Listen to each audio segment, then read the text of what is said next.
नमस्कार साथियों, स्वागत है आपका हमारे YouTube चैनल ब्राइट ब्रेन। जैसा कि मैंने पिछली कक्षा में बताया था, जूनियर अकाउंटेंट व TRA भर्ती परीक्षा में जो सेकंड पेपर है उसके लिए क्या रणनीति हो उस पर हमने चर्चा की थी। उसके अलावा हमने एक चर्चा का हमारा विषय ये भी रहा था कि सामान्य एक परिचय पूरी भर्ती परीक्षा का परीक्षा तिथि 17 सितंबर प्रस्तावित है। आयु को लेकर था 21 से 40 वर्ष था। उसके अलावा एलिजिबिलिटी क्राइटेरिया था। उसके अलावा पेपर की स्कीम क्या होगी, मिनिमम पासिंग मार्क्स जो है वो क्या है, वो सारी हम चर्चा कर चुके हैं, तो उस पर हम नहीं जाएंगे। आज की जो हमारी क्लास है उस पर हमारा फोकस रहेगा। पहली क्लास है हमारी ये सेकंड पेपर में फर्स्ट यूनिट बुक कीपिंग और अकाउंटिंग, पुस्तक पालन और जो लेखांकन है उससे संबंधित सिलेबस से आपको मैं गो थ्रू करवा देता हूँ। इस जो हमारा पहला सेक्शन है सेकेंड पेपर का, इसमें क्या है, इंट्रोडक्शन ऑफ अकाउंटिंग, सामान्य परिचय, जनरल जो हमारे उसके प्रिंसिपल है लेखांकन के, लेखांकन अवधारणाएं, परंपराएं, लेखांकन के उद्देश्य, क्षेत्र, लेखांकन के प्रकार, डेप्रिसिएशन अकाउंटिंग, पूरी लेखांकन प्रक्रिया जिसमें हम कह सकते हैं लेन देनों को लिखना, खतौनी करना, तलपट बनाना, अशुद्धियों का सुधार करना, अंतिम खाते बनाना। उसके बाद पार्टनरशिप अकाउंटिंग है हमारी। पार्टनरशिप अकाउंटिंग में हमारा है basically introduction of partnership firm, admission of partners, उसके अलावा है डेथ ऑफ पार्टनर, गुडविल का treatment, retirement of partner, insurance claim, incompleted report, उसके अलावा बीमा संबंधी दावे, इंश्योरेंस क्लेम, ये सारे टॉपिक हमारे इसमें हैं, उस पर हम चर्चा करेंगे। आज हमारा जो पहला लेक्चर है, आज की जो हमारी क्लास है, इस पे हमारा फोकस रहेगा इंट्रोडक्शन ऑफ, सामान्य परिचय। बात करते हैं, देखिए 3 शब्द है, वहां से हम शुरुआत करें। सबसे पहले हमारा है, बात करें यदि लेखा शास्त्र, लेखांकन और लेखा, तो सबसे पहले है अकाउंटेंसी, अकाउंटेंसी। दूसरा है अकाउंटिंग, तीसरा है अकाउंट्स, ये 3 चीजें। लेखा शास्त्र, अकाउंटेंसी क्या है, ज्ञान की एक ऐसी शाखा या एक ऐसी विधा जिसके अंतर्गत लेखांकन से संबंधित नियम, सिद्धांत, परंपराएं, पूरी लेखांकन प्रक्रिया का क्रमबद्ध अध्ययन किया जाता है। बस इतना काफी है। लेखा शास्त्र एक ऐसी विधा, एक ऐसा शास्त्र, एक ऐसी पुस्तक मान सकते हैं जिसमें लेखांकन प्रक्रिया से संबंधित विभिन्न नियम, सिद्धांतों का अध्ययन किया जाता है। लेखांकन क्या है, एक प्रक्रिया के रूप में हम परिभाषित कर सकते हैं इसे, एक संपूर्ण प्रक्रिया है। सामान्य रूप से हम कह सकते हैं लेखांकन एक ऐसी प्रक्रिया है जिसमें वित्तीय लेन देनों की पहचान की जाती है या मौद्रिक लेन देनों की पहचान। तो सबसे पहले हम पहचान करते हैं कि कौन से लेन देन मौद्रिक है। मौद्रिक मतलब जिनसे पैसे का आवागमन हो रहा है, या तो पैसा जा रहा है या आ रहा है। यदि लेन देन मौद्रिक है तो ही उसका लेखा करेंगे, गैर मौद्रिक लेन देन का हम लेखा ही नहीं करते लेखांकन। जैसे यदि हमारी दुकान पे कोई आया, किसी चीज के भाव पूछे और चला गया, कोई लेन देन, कोई मतलब नहीं। हाँ, यदि उधार ले लिया, कोई दिक्कत नहीं है, लेन देन का हम लेखा कर देंगे। तो हम यूं कह सकते हैं लेखांकन प्रक्रिया में सर्वप्रथम लेन देनों की पहचान, आइडेंटिफिकेशन, सर्वप्रथम पहचान, उसके बाद रिकॉर्डिंग। अगर लेन देन मौद्रिक है तो उसका प्रारंभिक लेखे की पुस्तक, जो हमारी दैनिक पुस्तक है, डे बुक जो हमारी है, उनमें हम क्या कर देंगे, तिथिवार लेखा कर देंगे। उसके बाद क्लासिफिकेशन, हमने लेखा पुस्तकों में जो प्रारंभिक लेखे की पुस्तक है उनमें लेखा कर दिया। अब अलग अलग जो हमारी लेजर है, उस लेजर में अलग अलग फोलियो, जो फोलियो क्या होते हैं, खतौनी के पेज, वो फोलियो है। तो उन लेजर फोलियो में अलग अलग खाते जो हैं, तो उन खातों का वर्गीकरण करते हैं, अलग अलग पेज पे खाते खोल देते हैं। उनमें जब हम लेजर पोस्टिंग करते हैं तो वो क्या कहलाती है, हमारी क्लासिफिकेशन या खतौनी भी बोलते हैं उसको, लेजर पोस्टिंग। इस पूरी प्रक्रिया को हम कहते हैं क्लासिफिकेशन, वर्गीकरण। उसके बाद हमारा क्या आता है, वर्गीकरण के बाद आता है हमारा समराइजेशन। समराइजेशन क्या है? जब हमने वर्गीकरण कर दिया, उसके बाद हमने अंतिम खाते बनाएंगे, तलपट बनाएंगे, खातों के शेष निकालेंगे, ये सब हमारा क्या है, समरी में आता है। उसके बाद आता है हमारा इंटरप्रिटेशन, जिसको हम बोलते हैं निर्वचन। जब मौद्रिक लेन देनों की पहचान हो गई, लेखा हो गया, वर्गीकरण हो गया, उसके बाद समरी सार हो गया, उसके बाद में निर्वचन में जब हम वित्तीय प्रकृति के जो हमारे रेशो हैं, जो हमारे अनुपात विश्लेषण है, या हमारे कैश फ्लो, फंड फ्लो, जो हमारी निर्वचन तकनीकें हैं, विश्लेषण की तकनीकें हैं, उनमें हम क्या करते हैं, निर्वचन करते हैं। वो भी लेखांकन प्रक्रिया का ही भाग है। उसके बाद कम्युनिकेशन, जो हमारे लेखांकन सूचनाओं के उपयोग करता है, जिन्हें इन सूचनाओं की जरूरत है, बाह्य और आंतरिक जो हमारे उपयोगकर्ता है, बाह्य उपयोगकर्ता सरकार हो सकता है, उसके अलावा सरकार के अलावा कौन हो सकता है, किसी ने हमें लोन दिया है तो वो हमारा ऋणदाता है, वो भी हमारा बाह्य उपयोगकर्ता हो गया।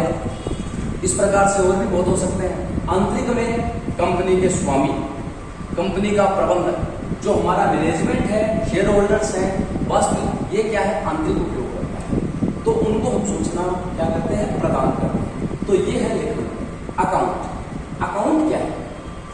देखिए, अकाउंटिंग में जब हम क्लासिफिकेशन में गए तो हमने लेजर पोस्टिंग में जो खाते खोल रखे हैं अलग अलग पेजेस पे, उनमें हम पोस्टिंग कर रहे थे, तो वो जो एक बैग कह सकता हूं मैं, एक स्पेस, जैसे एक हमारे कंप्यूटर में ड्राइव में स्पेस होता है ना, जिससे हम बोलते हैं कि भाई उसकी लोकेशन का है, तो ठीक उसकी बिल्कुल एक स्पेस कि हाँ भाई राम डेटर है, तो राम के संबंध में डेली जो लेन देन हो रहे हैं, माल बेचा, खरीदा, उससे पेमेंट आया, खरीदा नहीं सॉरी, राम को माल बेचा, उधार, उससे पैसा आया, वो सारी चीजें, या उसको बिल्स रिसीवेबल इशू किए, तो वो सारी चीजें हम क्या करेंगे, डे बुक में तो डेली आएंगे, राम के अकाउंट में भी वो पोस्टिंग होगी उन एंट्रियों की।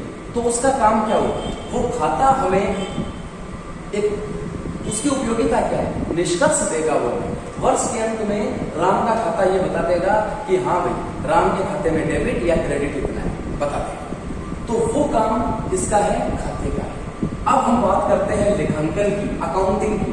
तो देखिए, सर्वप्रथम यदि बात करें अकाउंटिंग, तो मैं बहुत इस पे हम डीपली नहीं जाएंगे। देखिए, मैं फिर आपको कह रहा हूं, एग्जाम ओरिएंटेड पढ़ेंगे हम, हमें पूरी कोई बहुत ज्यादा डीपली स्टडी नहीं करनी है, हमें एग्जाम से संबंधित चीजें जो कि कंसेप्चुअल है बस वो पढ़ेंगे हम। तो सबसे पहले अकाउंटिंग में क्या पढ़ेंगे, इतिहास थोड़ा सा पढ़ लें, इतना बहुत है। 15वीं शताब्दी, लुकास पेसियोली दोहरा लेखा प्रणाली के जरिए, फादर ऑफ डबल जो हमारे एंट्री सिस्टम है, तो वो कौन है, लुकास पेसियोली, बहुत है। कौन सी पुस्तक लिखी थी उन्होंने, एक पुस्तक लिखी थी, the compass act scripture, the compass act scripture. वो पुस्तक किसने लिखी, लुकास पेसियोली ने। उसके बाद लुकास पेसियोली, ठीक है, बस इतना बहुत है, यही प्रश्न आएगा कि पुस्तक का मतलब बोल देगा कि ये पुस्तक किसने लिखी, दोहरा लेखा प्रणाली का जनक कौन है, कब हुआ, 1494, बहुत है बस। उसके बाद इसी पुस्तक का इंग्लिश में अनुवाद किया ह्यूज ओल्ड केसल, इंग्लिश में किसने किया, ह्यूज ओल्ड केसल, बस बहुत है। उसके बाद बात करते हैं हम कि दोहरा लेखा प्रणाली जो है वो हो गई। अब लेखांकन जो है, पूरी लेखांकन में क्या क्या शामिल है, वैसे तो मैंने आपको बता दिया है, लेखांकन एक संपूर्ण प्रक्रिया जिसमें लेन देनों की, मौद्रिक प्रकृति के लेन देनों की पहचान, लेखन, वर्गीकरण, उसके बाद संक्षेपण, निर्वचन और कम्युनिकेशन, संवहन, सारा। तो हम संक्षेप रूप में अकाउंटिंग को एक ऐसी प्रबंधकीय सूचना प्रणाली या एक ऐसी एक यूं कह सकते हैं प्रक्रिया के रूप में परिभाषित कर सकते हैं, जो कि इन चरणों को शामिल करती है और मुख्य उद्देश्य क्या है, एक निर्णय हेतु आधार देना। तो यूं कह सकते हैं अकाउंटिंग का मुख्य उद्देश्य क्या है, प्रबंध सूचना प्रणाली के रूप में निर्णय हेतु आधार प्रस्तुत करना है, एक डिसीजन के लिए बेस तैयार करती है अकाउंटिंग। अब इसमें है क्या, बात करते हैं फिर बुक कीपिंग क्या है। शुरू करते हैं। तो देखिए अकाउंटिंग में नंबर 1 है बुक कीपिंग। उसके बाद है अकाउंटिंग, उसके बाद है ऑडिटिंग। देखिए साथियों, 2 विचारधारा चलती है, एक संकीर्ण विचारधारा और एक विस्तृत विचारधारा, जिसे बोलते हैं माइक्रो और मैक्रो। जो हमारी संकीर्ण विचारधारा है, लघु विचारधारा है, उसके तहत तो बुक कीपिंग अलग है, अकाउंटिंग अलग है, ऑडिटिंग अलग है। बुक कीपिंग जहां खत्म होती है वहां अकाउंटिंग शुरू होती है, और जहां अकाउंटिंग खत्म होती है वहां ऑडिटिंग शुरू होती है। लेकिन विस्तृत विचारधारा क्या कहती है, बुक कीपिंग, अकाउंटिंग, ऑडिटिंग तीनों चीजें एक में शामिल है, अकाउंटिंग में शामिल है। अब बुक कीपिंग में क्या है? बुक कीपिंग पुस्तक पालन। तो पुस्तक पालन कहां से शुरू होगा? जब हम रिकॉर्डिंग जहां तक कर रहे हैं, क्लासिफिकेशन कर रहे हैं, वो हमारा क्या है? पुस्तक पालन है। हमने मौद्रिक लेन देनों की पहचान की, रिकॉर्डिंग की, खतौनी में अलग अलग विभाजन कर दिया खातों का, खातों में दिखा दिया, सब पुस्तक पालन में। उसके बाद से शुरू क्या हुआ? तलपट बनाना, अशुद्धियां, अंतिम खाते बनाना, निर्वचन, ये सब क्या है? लेखांकन। तो फिर अंकेक्षण क्या है? ऑडिट। लेखांकन प्रक्रिया पूरी हो गई, अब अंकेक्षण प्रक्रिया शुरू। जरूरी अंकेक्षण है एक जांच, वित्तीय प्रगति के जो हमारे खाते हैं, पुस्तकें हैं, इनकी एक स्वतंत्र निष्पक्ष जांच, जो कि एक राय प्रकट करने के लिए नितांत आवश्यक है कि क्या ये खाते व्यवसाय की आर्थिक स्थिति सही तो बता रहे हैं, लाभ हानि जो कैलकुलेट किया वो सही तो है, उचित तो है। इस चीज के लिए, इस पर एक राय देने के लिए हम क्या करते हैं? अंकेक्षण करवाते हैं। ये हो गया। इस पे मैं ज्यादा फोकस अभी नहीं करूंगा। ऑडिट, जब हम ऑडिट सेगमेंट में जाएंगे तो बड़ी विस्तार से चर्चा होगी, अभी हम इसको यही सीखेंगे। हम बात करते हैं book keeping, accounting. Book keeping हो गई, अकाउंटिंग हो गई। अब शुरुआत करें लेखांकन प्रक्रिया। देखिए कारिंदा लेखांकन, प्रारंभ में जो लोग लेखे का काम करते थे उन्हें कारिंदे बोलते हैं। तो कारिंदा लेखांकन से शुरू। तो सबसे पुरानी शाखा लेखांकन की क्या है? कारिंदा लेखांकन। उसके बाद वित्तीय लेखांकन आया, लागत लेखांकन, फिर प्रबंधकीय लेखांकन, नई तकनीक है। उसमें लेखांकन जो है साथियों, एक प्रश्न बनता है बहुत शानदार, लेखांकन को व्यवसाय की भाषा कहा जाता है। क्यों? भाषा क्या होती है? भाषा के माध्यम से हम अपने विचारों की अभिव्यक्ति करते हैं। तो लेखांकन में जो लेन देन है व्यवसाय के पूरे, वो व्यवसाय क्या है, क्या लेन देन है, क्या उसका निष्कर्ष है, लाभ हानि है या नहीं है, इन सब के बारे में विस्तृत सूचना एक पूरा आधार देता है, इनको प्रस्तुत करता है। अर्थात प्रेजेंटेशन का मेथड है वो क्या है? लेखांकन। तो लेखांकन हमारे व्यवसाय की भाषा है। उसके बाद हम बात करते हैं, हाशिया हो गया, अंतिम खाते बन गए, तलपट बन गए, जो भी हमारे थे अंतिम खातों में तलपट हो गया। उसके बाद हमारे लाभ हानि खाता हो गया, चिट्ठा हो गया, वो सब हो गया। उसके बाद हम बात करेंगे कि लेखांकन की विशेषताएं। विशेषताएं क्या है लेखांकन? सबसे पहले मैंने आपको बताया व्यवसाय की भाषा है। एक कमी, उसको विशेषता भी माना गया है, लेखांकन केवल परिमाणात्मक सूचनाओं को ही शामिल करती है। तो यूं कहें, अकाउंटिंग में हम क्या करते हैं? क्वांटिटेटिव डेटा जो है, जिनको हम संख्या के रूप में लिख सकते हैं, उन्हीं को ही शामिल करते हैं। उसके अलावा जो गुणात्मक डेटा है, बहुत अच्छा है, बहुत बढ़िया वर्कर है, हम शामिल नहीं करते उसको। ये इसकी विशेषता है। इसके अलावा सूचना प्रणाली है, लेखांकन के उद्देश्य, ऑब्जेक्टिव। सबसे पहले वित्तीय जो हमारे लेन देन है, उनके आधार पर जो हमारे संस्था की वित्तीय स्थिति है, उस वित्तीय स्थिति के बारे में कौन बताता है? लेखांकन बताता है। लाभ हानि की जानकारी किससे होती है? लेखांकन से होती है। उसके अलावा जो यूजर्स हैं, उपयोगकर्ता, उनको सूचनाओं का संवहन लेखांकन के माध्यम से होता है। ये सब लेखांकन के उद्देश्य। एक उद्देश्य और है, जो हमारा व्यवसाय है उस पर प्रभावी नियंत्रण। नियंत्रण कैसे? क्योंकि लेखांकन जब हम करेंगे, मैं ना 100 जगह एक लिखा। लेखांकन का फर्स्ट रूल यही है कि पहले लिख बाद में बाकी। साथ, ताकि यदि अगर जरूरत पड़ेगी तो फिर हम देखें। लिखने का जो मेन मकसद यही है कि आदमी की मेमोरी लिमिटेड होती है, इसलिए तो लेखांकन का विकास हुआ था। अब हम बात करते हैं लेखांकन का क्षेत्र में ही हम थे। ये जो तीनों मैंने आपको बताए हैं, बुक कीपिंग, अकाउंटिंग, ऑडिटिंग, ये लेखांकन के क्षेत्र में। बुक कीपिंग पे हो गई चर्चा, अकाउंटिंग पे हो गई, ऑडिटिंग पे हो गई। उसके बाद हम बात करेंगे लेखांकन की विभिन्न शाखाएं, different branches of accounting. Number 1 कारिंदा लेखांकन आपको मैंने बताया था। उसके बाद मैंने आपको बता दिया था, कारिंदा लेखांकन के बाद में मैंने आपको बता दिया था कि इसमें वित्तीय लेखांकन है, लागत लेखांकन है, प्रबंध लेखांकन है, सामाजिक उत्तरदायित्व लेखांकन है, मुद्रास्फीति लेखांकन है, सार्वजनिक लेखांकन है, यहां तक कि अब तो ग्रीन अकाउंटिंग, पर्यावरण लेखांकन, कंप्यूटर आधारित लेखांकन, बहुत बड़ा स्कोप है लेखांकन का। तो उसमें हम बात करेंगे अलग अलग इस पे क्या होती है लेखांकन के जो प्रकार है।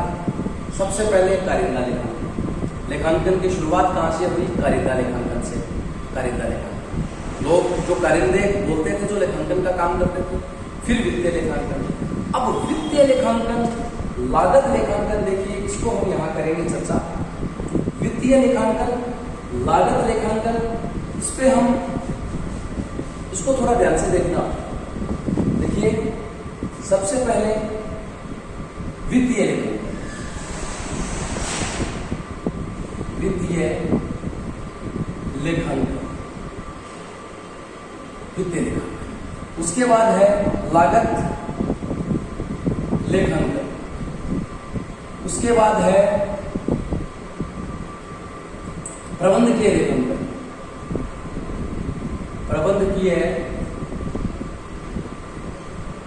लेखांकन। उसके बाद है मानव संसाधन लेखांकन, मानव संसाधन लेखांकन। ठीक है, सबसे पहले वित्तीय लेखांकन। वित्तीय लेखांकन की प्रकृति ही ऐतिहासिक है। घटना घट गई, लेन देन हो गया, उसके बाद लिख रहे हैं, सब क्या है? वित्तीय लेखांकन। यूनिवर्सल, हर जगह लागू होता है वित्तीय लेखांकन। जहां व्यवसाय है, जहां आर्थिक क्रियाएं हैं, लेखा कर रहे हो, वित्तीय लेखांकन। लागत लेखांकन, जहां हमें ऐसा व्यवसाय कर रहे हैं जो निर्माण क्षेत्र से हो, उत्पादन से संबंधित हो, जहां हमें प्रति इकाइयों की लागत ज्ञात कर ली जिससे कि हम विक्रय मूल्य निर्धारित कर सकें, वहां लागत लेखांकन। दोनों में बड़ा अंतर है। वित्तीय लेखांकन में लेखा तब किया जाता है जब घटनाएं घटित हो जाती है, और लागत लेखांकन में लेखा अनुमान के आधार पर पहले ही किया जाता है। यहां इस लागत लेखांकन में हम क्या करते हैं? ऊपरी व्ययों का अवशोषण करते हैं विभिन्न आधारों पर। यहां तो खर्चा लग गया, उसके बाद में लिखेंगे कि हाँ बुक हो गया खर्चा, कि इतना लगा, भले ही पेमेंट ना किया हो लेकिन कंफर्म है कि लग गया, देना तो पड़ेगा ही। ये प्रबंध लेखांकन। प्रबंध लेखांकन आधुनिक विचारधारा है। आज के परिप्रेक्ष्य में बात करें तो प्रबंध लेखांकन क्या है? प्रबंधकों के लिए लेखांकन। जब लेखांकन सूचनाओं का उपयोग प्रबंधकों को नीति निर्धारक व विभिन्न प्रकार के निर्णय लेने के लिए एक मार्गदर्शन के रूप में प्रबंध लेखांकन को क्या किया जाता है? यूज में लिया जाता है। तो प्रबंध लेखांकन क्या है? जब लेखांकन सूचनाओं का उपयोग या लेखांकन प्रबंधकों को उनके प्रबंधकीय कार्य में प्रभावी नियंत्रण और बेहतर ढंग से करने के लिए किया जाए तो वही प्रबंधकीय लेखांकन है। मानव संसाधन लेखांकन, ह्यूमन रिसोर्स अकाउंटिंग, ये क्या है? मानव संसाधन लेखांकन एक नई तकनीक है। वैसे तो इसका लेखांकन हो ही नहीं सकता। यदि आपकी कंपनी में मनुष्य काम कर रहे हैं, लेबर मैनफोर्स काम कर रही है, तो आप उनका लेखांकन नहीं कर सकते, वैल्यू नहीं कर सकते। लेकिन फिर भी आजकल के ट्रेंड में कुछ कंपनियां जो हैं वो इनका भी लेखांकन करने लग गई है। क्या उनकी वैल्यू है, क्या उन पे पोस्ट आई है, उनको रिक्रूटमेंट, सिलेक्शन, ट्रेनिंग, उसके बाद वो गए तो उससे क्या पोस्ट आई है, ये सारी चीजें, उनसे हमें अर्निंग क्या है, वो सारी अकाउंटिंग इसमें होती है। फिर है ग्रीन अकाउंटिंग, हरित लेखांकन या पर्यावरण लेखांकन, एनवायरमेंट। हमने जो हमारा व्यवसाय है उससे पर्यावरण को नुकसान क्या है और हमने उसके लिए क्या किया है, उसका लेखा एनवायरमेंट अकाउंटिंग।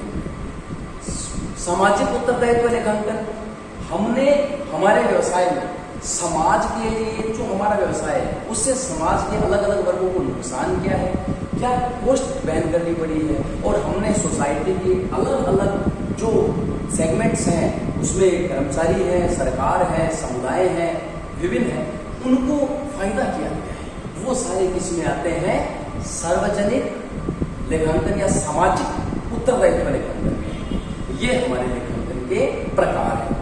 उसके बाद सूचनाओं के उपयोगकर्ता आपको मैंने बता दी, आंतरिक और बाह्य पे चर्चा हो चुकी है। लेखांकन प्रक्रिया के चरण में आपको बता चुका हूँ।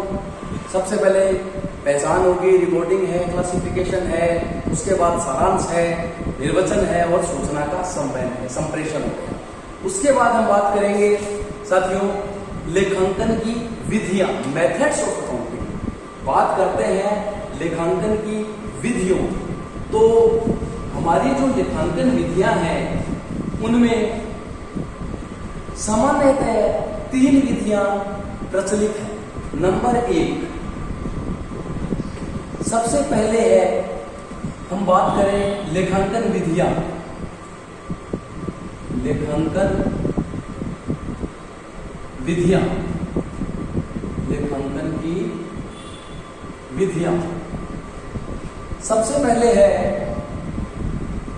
महाजनी बहीखाता पद्धति। महाजनी बहीखाता पद्धति क्या है, जो स्थानीय भाषा में लेखे रखे जाते हैं। देखो प्रश्न बनता है भाई, बहुत बार आया हुआ है एग्जाम में, इसको नोट ही कर लो आप।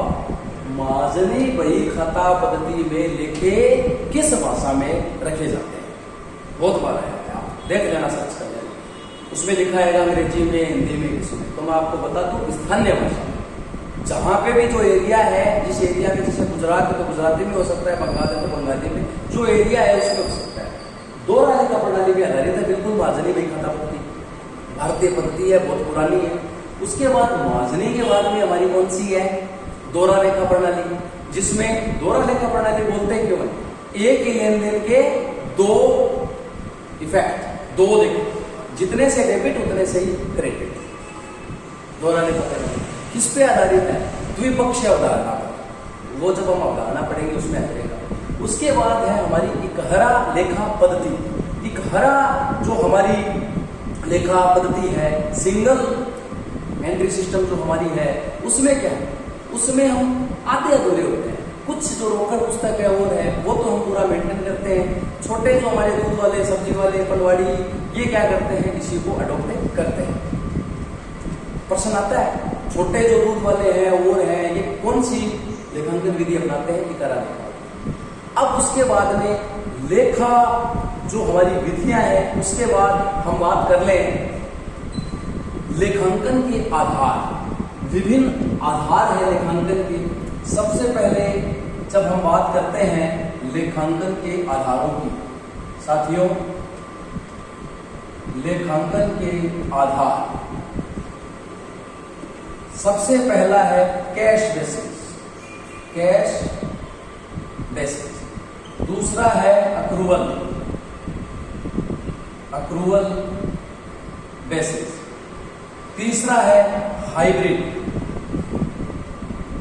इसमें से क्वेश्चन आता है वेरी एग्जाम। ये मैं आपको यही बताता चल रहा हूं, जो चीज आपको मैं क्लास में बताऊं उसको प्लीज आप नोट करते चलें। इंपॉर्टेंट जो चीजें उनको आप नोट कर लें और क्लास के बाद आप उसको पढ़ सकते। देखिए सबसे पहले कैश बेसिस। इसमें क्या होता है, जो हमारे नगद आधार पे है, सामान्यतः जो हमारे एनजीओ होते हैं, not profit organisation, non government organisation, जो एनपीओ भी बोलते हैं इनको, गैर व्यापारिक संगठन, उनमें लेखा कैश बेसिस भी है।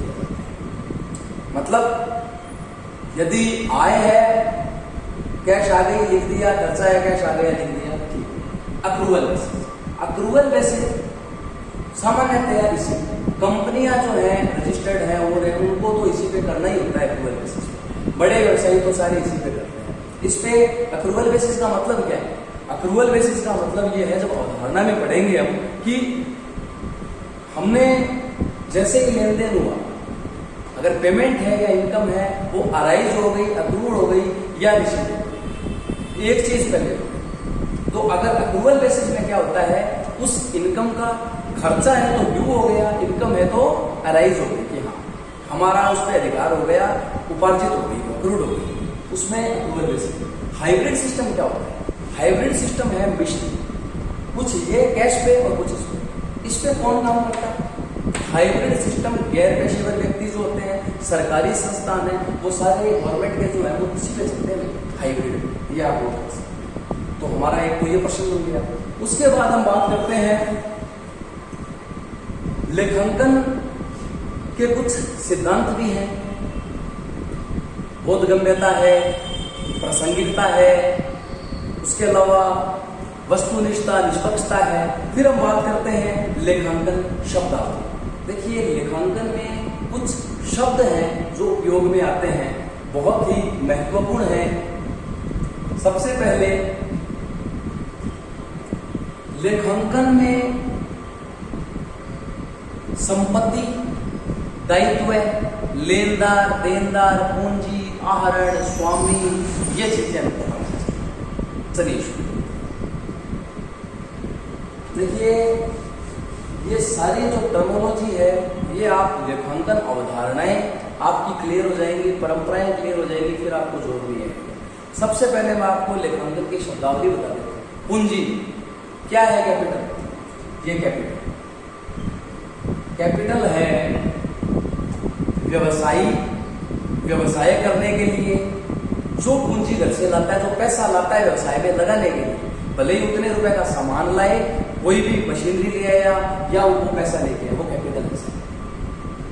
शुरू में जो लेके आ रहा है वो पूंजी। अब आप सोच रहे होंगे सर व्यवसायी बात तो वही है, घर से लेके आ रहे हैं तो क्या व्यवसाय तो उसका ही है?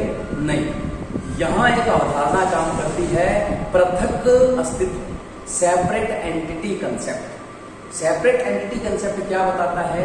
व्यवसाय और व्यवसायी दोनों अलग अलग है। Business and businessman both are different. हम कह सकते हैं दोनों अलग अलग है, सेपरेट है दोनों एक दूसरे से। यही हमारी अवधारणा है सत्ता वाला। तो उसको हम उसका पूंजी का खाता खोल रहे हैं, क्लियर? ठीक उसी प्रकार अगर व्यवसायी लोन ले रहा है, पैसा निकाल रहा है उसमें से, किसमें से? जो उसने लगाया है व्यवसाय में, उसको हम क्या करेंगे? भाई पूंजी में से वापस ले रहा है, ड्रॉइंग आहरण निकाल रहा है पूंजी में से। निकाल रहा है मतलब उल्टा इफेक्ट कर रहा है। पूंजी लगा रहा है, कैपिटल इंट्रोड्यूस, तो खाता क्रेडिट, निकाल रहा है तो खाता डेबिट। अब सर ये क्या बात है? डेबिट क्रेडिट तो हमें पता ही नहीं है। 3 गोल्डन रूल लेखांकन के, 3 नियम है। पहला, सबसे पहला नियम है देने वाले व्यक्ति को जमा करो, पाने वाले व्यक्ति को नाम करो। जिस व्यक्ति को आप व्यवसाय से जो लेके जा रहे हैं उसको नाम करो, भले ही उसको पैसा दिया है, माल दिया है, कुछ भी कर दो। और जिस व्यक्ति से व्यवसाय को कुछ प्राप्त हुआ है, जो व्यवसाय को दे रहा है, तो उस व्यक्ति को क्या करेंगे आप? जमा करेंगे। उसके बाद आने वाली वस्तु को नाम करो। जो आर्टिकल, जो वस्तु है, जो गुड्स है, वो हमारी वस्तु कोई भी हो सकती है, माल भी हो सकता है, पैसा भी हो सकता है, स्टेशनरी भी हो सकती है। तो जो भी वस्तु आ रही है बिजनेस में, उसको आप नाम कर दें, जो जा रही है उसको जमा करें। उसके अलावा समस्त खर्चे, हानियां, संपत्तियां, इनको आप डेबिट कर दें। और समस्त दायित्व, आय और हमारे जो प्रॉफिट्स, जो लाभ है, उनको हम क्रेडिट कर दें। ये 3 नियम, इसी पे पूरा अकाउंटिंग चल रहा है। उसके बाद अब हम साथियों बात करते हैं लेखांकन शब्दावली में पूंजी हो गई, आहरण हो गया, संपत्तियां। अब संपत्तियां क्या है? पूंजी पढ़ ली हमने, ड्रॉइंग हमने पढ़ लिया कि जब व्यवसायी को आवश्यकता है निजी कार्य के लिए, व्यवसाय में जो उसने लगाया है उसमें से निकाल रहा है, ड्रॉइंग। तीसरा हम बात करते हैं असेट्स। असेट्स क्या है? फिर लायबिलिटीज। लायबिलिटीज क्या है? देखिए असेट्स हैं व्यवसाय में कुछ अधिकार जिनका आर्थिक मूल्य है। अर्थात जैसे मान लीजिए कोई बिल्डिंग है, कुछ और, उसका कुछ वैल्यू हो और बिजनेस का उसमें अधिकार, वो क्या कहलाती है? संपत्तियां। और इसका ठीक उल्टा लायबिलिटी, व्यवसाय की देनदारियां, जो व्यवसाय को किसी दूसरे व्यक्ति को चुकानी है, वो liabilities. Capital, drawing, assets, liability. Debtor, creditor. Debtor क्या? डेटर वो जो व्यवसाय का ऋणी अर्थात व्यवसाय उससे लेगा वो डेटर। क्रेडिटर कौन? ठीक उल्टा, जो व्यवसाय से लेगा। तो क्रेडिटर लायबिलिटी है कि व्यवसाय से लेगा, डेटर क्या है? असेट्स है। ये हम आगे इस पे BRBP बिल्स रिसीवेबल क्या है? डेटर। अगर उसने बिल स्वीकार कर लिया कि हाँ भाई बिल आप लिख दीजिए, मैं स्वीकार करके दे देता हूं, तो वो BR हो गया, वो भी एसेट्स। तो फिर BP क्या हुआ? लायबिलिटीज हो गया। अब current liability, current assets, non current liability, non current assets. यदि कोई ऐसी एसेट्स है जो एक चक्कर में उसको हम कैश में कन्वर्ट कर सकते हैं 1 साल के अंदर 12 माह में, तो वो करंट एसेट्स है, otherwise non current assets, fixed assets है। इसी प्रकार लायबिलिटी भी है। अब बात करते हैं कुछ संपत्तियों की। हम बात करें तो हमारे मूर्त संपत्तियां भी होती है, टेंजिबल एसेट्स। ऐसी संपत्तियां जिनको देख सकते हैं, छू सकते हैं, जिनका भौतिक अस्तित्व होता है। फर्नीचर देख सकते हैं, बिल्डिंग खड़ी है, पता है कि अभी बिल्डिंग है, मशीन लगी हुई है, क्या है ये? टेंजिबल। इंटेंजिबल क्या है? जिसको हम देख और छू नहीं सकते, जैसे गुडविल, पेटेंट, कॉपीराइट। संपत्ति है, वैल्यू है उसकी, लेकिन दिखाई नहीं देती, कोई उसका कोई रूप मूर्त नहीं है उसकी, ये इंटेंजिबल एसेट्स है। उसके बाद हम बात करें एक क्षयी संपत्तियां भी होती है। क्षयी संपत्तियां जैसे माइंस, कोयले की खान, इन पे डेप्रिसिएशन का मेथड भी अलग लगता है। हालांकि डेप्रिसिएशन वाले चैप्टर में पढ़ेंगे विस्तार से। क्षयी संपत्तियां जो होती हैं उस पे वो क्या है, उसको हम जैसे जैसे वो खत्म हो जाती है, क्षय होता जाता है, वो उस वैल्यू से उसको कम करते जाते हैं। जैसे तेल के कुएं, कोयले की खाने, इस प्रकार से ये हमारी। उसके बाद चल और अचल, मूविंग, इमूवेबल और इमूवेबल। चल जिसको एक स्थान से दूसरे स्थान पर ले जाया जा सके। अचल बिल्डिंग है, जमीन है, वही रहेगी, ले जा नहीं सकते। हालांकि एक बता दो, आजकल बिल्डिंग तो ऐसी बनने लग गई है जो दूसरी जगह मूव होती है, अपने इंडिया में तो नहीं है कंसेप्ट। उसके बाद हम बात करते हैं खर्चों।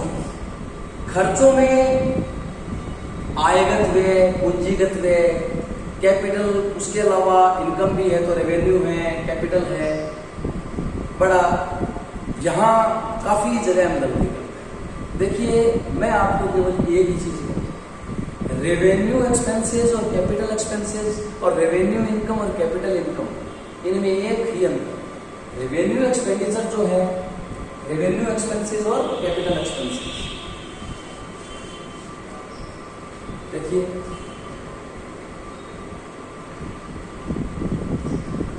बात करें हम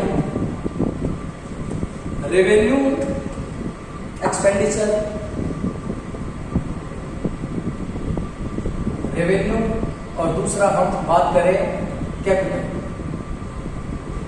अब इनकम भी हो सकता है और एक्सपेंसेस भी। यदि इनकम है तो जो हमारे रेगुलर सोर्सेज है इनकम, जिस चीज का हम व्यवसाय कर रहे हैं, रेगुलर उसमें हम ऑपरेट कर रहे हैं, उससे इनकम जनरेट हो रही है, तो हमारी रेवेन्यू।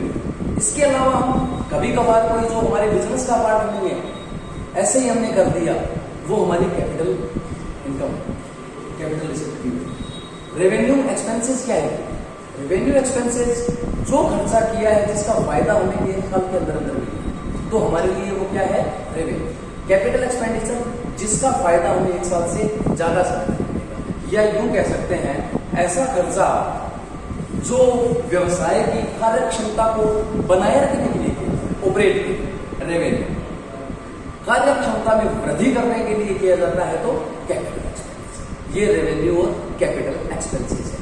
उसके बाद हम बात करते हैं माल, गुड्स। जिस वस्तु के आर पार, या यूं कहें व्यवसाय जिसके चारों तरफ मतलब पूरी है, वो व्यवसाय घूम रहा है, वो गुड्स। जिस चीज में आप लेन देन कर, जैसे आप यदि कोई सुनार है, सोने का काम, तो सोना उसके लिए माल है। यदि उसके अलावा कोई लकड़ी का काम कर रहा है तो लकड़ी उसके लिए क्या है? माल। कपड़े का व्यापारी है तो कपड़ा उसके लिए माल, जिसपे वो ट्रेड करता है, ये हम। उसके बाद हम बात करते हैं लेखांकन के कुछ सिद्धांत होते हैं, कुछ परंपराएं होती हैं और कुछ संकल्पनाएं या अवधारणाएं होती हैं। इनमें आपको साथियों बहुत ही ध्यान देने की आवश्यकता है। देखिए, लेखांकन के आधारभूत सिद्धांत या सामान्य स्वीकृत सिद्धांत, जिन्हें हम बोलते हैं GAAP, general acceptable accounting principle, general accepted या एक्सेप्टेबल अकाउंटिंग प्रिंसिपल, ये होते हैं गाफ। ऐसे मान्यताएं जिनको सामान्यतः सभी स्वीकार करते हैं, लेखांकन करने के लिए वो अवश्यभावी है, आवश्यक है। उसके बाद संकल्पनाएं, अवधारणाएं,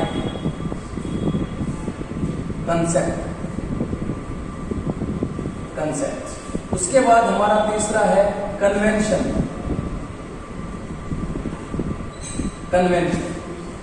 कंसेप्ट्स क्या है? अवधारणाएं या संकल्पनाएं। ये क्या है? ऐसी मान्यताएं स्वयं से जो कि सिद्धांतों का निर्माण करती है। मतलब इन्हें बिना किसी कोई हम उस पर तर्क नहीं करते, और सामान्यतः व्यवसाय में लेन देनों को लिखने में, लेखांकन प्रक्रिया अपनाने में जिन्हें हम उपयोग में लेते हैं कि हाँ भाई इसका तो यही आधार है, इसको तो इसी हिसाब से करना है, वो हमारी अवधारणा है। परंपरा क्या है? परंपरा जो पुराने टाइम से चली आ रही है, लेखांकन जब से शुरू हुआ था तब से हम उसी चीज को उसको फॉलो कर रहे हैं, कोई वैज्ञानिक नहीं आधार है, मानते आ रहे हैं कि हाँ भाई वो हमारी क्या है? कन्वेंशन, परंपरा है। तो साथियों, लेखांकन अवधारणाएं और परंपराएं, इनमें बहुत फर्क है। कुछ ऐसी हैं जो परंपराएं, तो आप परंपराओं को याद कर लो, बाकी सारी अवधारणाएं।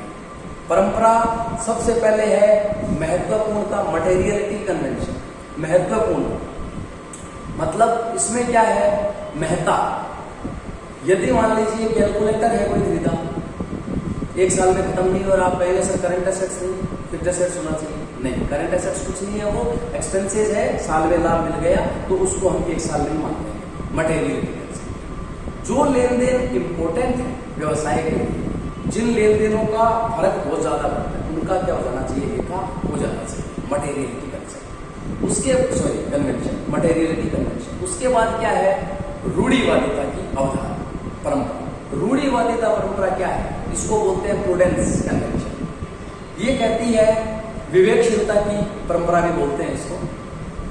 जो भविष्य में आपको पता है हानि होने वाली है तो उसको आप पहले ही ध्यान में रख लो, उसके लिए प्रावधान कर लो, उसको भी दिखा लो। लाभ होने वाला है, जब लाभ हो जाए तब दिखाना है, जब तक नहीं हो तब तक नहीं दिखाना। ये क्या है? रूढ़िवादिता की। तो जैसे प्रोविजन फॉर डिस्काउंट जो है, प्रोविजन फॉर बैड डेट्स है, प्रोविजन फॉर डिस्काउंट है, ये सब क्या है? रूढ़िवादिता की परंपरा है। क्लियर? ठीक है। उसके बाद हम बात करें, परंपराओं में बात करेंगे, रूढ़िवादिता हो गया। एक है कंसिस्टेंसी, एक रूपता, कंसिस्टेंसी। जिन लेखांकन नीतियों को हमने पहले से अपनाया है पिछले साल, उन्हीं को हम निरंतर अपनाएं। जैसे डेप्रिसिएशन के लिए आपने WDV मेथड अपनाया, तो WDV return down value method भी हम क्या करेंगे? उपयोग में लेते जाएंगे। ये हमारा क्या कहलाता है? कंसिस्टेंसी। उसके बाद मटेरियलिटी बता दिया। एक है फुल्ली डिस्क्लोजर, पूर्ण प्रकटीकरण। फुल्ली डिस्क्लोजर क्या कहता है? ये परंपरा क्या कहती है कि आप जो व्यवसाय के लिए इंपॉर्टेंट है, लेन देन लेखा हो गया, कुछ का लेखा नहीं हो रहा, तो हम उसको विवरण में दें ताकि सूचनाओं के उपयोगकर्ता को पता चले। लेखा नहीं है लेकिन जरूरी है तो उसका प्रकटीकरण होना चाहिए। जैसे प्रोविजन फॉर कंटीजेंसी, जो हमारी कंटीजेंट लायबिलिटी है वो सारे के सारे हम क्या करते हैं? फुटनोट में दिखाते हैं। ये हो गया फुल्ली डिस्क्लोजर, रूढ़िवादिता हो गई। उसके अलावा महत्वता जो हमारी मटेरियलिटी कन्वेंशन हो गई। उसके बाद हमने कंसिस्टेंसी पढ़ ली। पांचवी है कानून के पालन संबंधी परंपरा, जो हमारे पे लीगल एस्पेक्ट लागू होते हैं सरकार द्वारा या किसी विधान द्वारा, तो उनके संबंध में हमें जो भी लेखांकन करना होता है वो लिखते हैं। ये तो है परंपराएं। उसके बाद है अवधारणाएं। तो अवधारणा जो हमारी है, सबसे पहले हम इंपॉर्टेंट बात करेंगे सेपरेट एंटिटी कंसेप्ट। देखिए, कंसेप्ट की बात कर रहा हूं मैं। सबसे पहले मैं बात करूंगा सेपरेट एंटिटी कंसेप्ट। तो इसको क्या बोलेंगे? सत्ता की अवधारणा। पृथक अस्तित्व भी बोलते हैं और सत्ता की अवधारणा अवधारणा। ये क्या है? सत्ता की अवधारणा। सत्ता की अवधारणा ये कहती है व्यवसाय और व्यवसायी अलग है। सत्ता की अवधारणा के कारण ये कैपिटल और ड्राइंग का कंसेप्ट है। व्यवसायी कुछ दे के आया, ठीक है भाई, तू व्यवसाय क्या मांग रहा है, कैपिटल खाता खोल दिया तेरा, तूने इसमें से कुछ निकाल लिया, ड्राइंग खाता खोल दिया, भाई जो तू मांग रहा है उसमें कुछ कम हो गया, बैलेंस कुछ गया। सत्ता की अवधारणा, बस ये सत्ता की अवधारणा। उसके बाद हम बात करते हैं मुद्रा मापन अवधारणा। मुद्रा मापन, मुद्रा मापन, मुद्रा मापन अवधारणा क्या कहती है? जो लेन देन मुद्रा में मापनीय है, जिनका आप माप कर सकते हैं मुद्रा में, वित्तीय प्रकृति के, उन्हीं का लेखा करेंगे। यही मुद्रा मापन अवधारणा है। तीसरी कौन सी है? निरंतरता, गोइंग कंसेप्ट, बहुत इंपॉर्टेंट है। इसको बोलते हैं सुदीर्घ संस्थान, सुदीर्घ संस्थान, सुदीर्घ संस्थान, बहुत इंपॉर्टेंट है।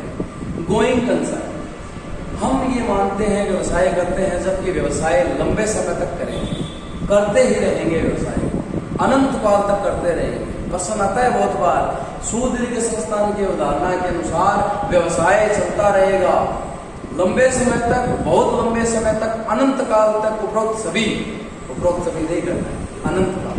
ऐसे प्रश्न आते हैं, ऐसे ही प्रश्न आते हैं। प्रश्न को पढ़ने में आप गलती ना करें। कंपटीशन एग्जाम के साथियों में आपको बता दूं, 10% गलती तो आप वही कर देते हैं, प्रश्न को ही नहीं समझते। बाहर आने के बाद आपको लगता है ये क्या हो गया, मेरा गलत हो गया। इसको आप थोड़ा फोकस करें। उसके बाद तो सुदीर्घ संस्थान क्या कहता है कि व्यवसाय चलता रहेगा अनंत काल तक, इसीलिए हम क्या करते हैं, फिक्स्ड एसेट्स पे डेप्रिसिएशन क्लेम करते हैं, उसको हम जीवन काल में उसको बांटते हैं। उसके बाद द्विपक्षीय अवधारणा, ड्यूअल एस्पेक्ट, द्विपक्षीय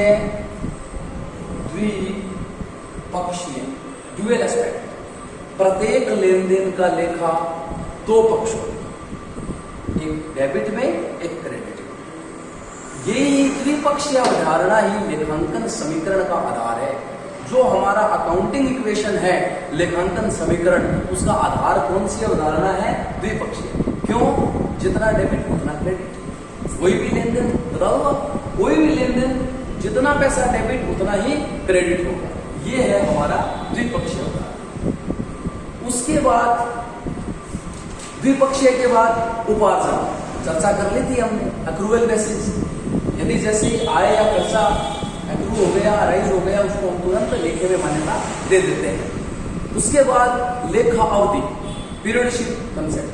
लेखा एक अवधि विशेष के लिए करते हैं, 1 वर्ष के लिए। सामान्यतया हम 1 वर्ष के लिए करते हैं, 1 अप्रैल से 31 मार्च, कुछ है वो दीपावली से दीपावली, 1 जनवरी से 31 दिसंबर भी करते हैं। ये है परंपरा हो गई, ये सब कुछ हो गया। लेखांकन समीकरण साथियों, लेखांकन समीकरण क्या है? लेखांकन समीकरण के बारे में, लेखांकन समीकरण चिट्ठा जो है हमारा बैलेंस तराजू है, तो संपत्तियां आ गई इधर आ गए दायित्व और पूंजी, तो संपत्तियां बराबर दायित्व प्लस पूंजी, दायित्व है पूंजी, दोनों का योग किसके बराबर? संपत्ति के। तो संपत्ति में से पूंजी घटा दो तो क्या है? दायित्व है, और संपत्ति में से दायित्व घटा दो तो पूंजी। ये हमारा लेखांकन समीकरण है। अब एक ब्रीफ डिस्कशन, पूरा जो हमने आज पढ़ा पूरी क्लास, तो उस पर 2 मिनट में हम उसको समराइज करते हैं। नंबर 1, लेखांकन क्या था हमने पढ़ा?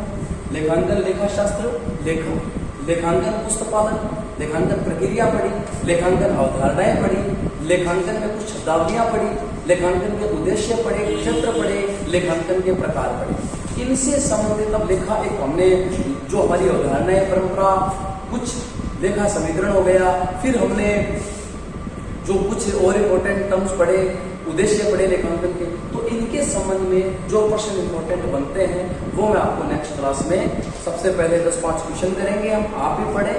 उसके बाद नेक्स्ट जो हमारा टॉपिक है वो नेक्स्ट क्लास में हम शुरू करेंगे। धन्यवाद साथियों, बने रहिए।